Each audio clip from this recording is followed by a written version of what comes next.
ریاست اتفاق تاجیک مطبوعات در اساس قرار حکومت جمهوری تاجیکستان رقم 122 از 3 مارس سال 2013 در دوره زمستانگذرانی سالهای 2013 و 2014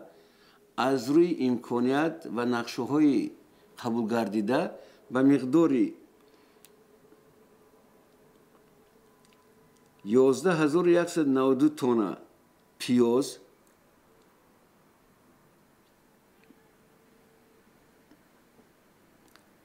9500 تن کارتوشکا،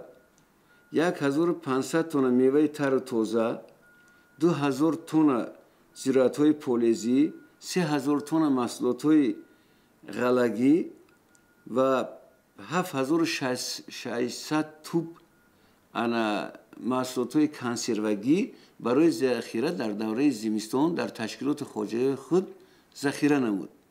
و از ذخیره‌هایی که در تشکیلات خواجه خود نموده بود در فصل زمستان مرحله به مرحله برای فروش پیشکشی اهالی جمهوری نمودند. خب این که در انبارهای شما کارتوشکا پوسیده است، در این مورد چی گفته میتونید؟ اون مقدار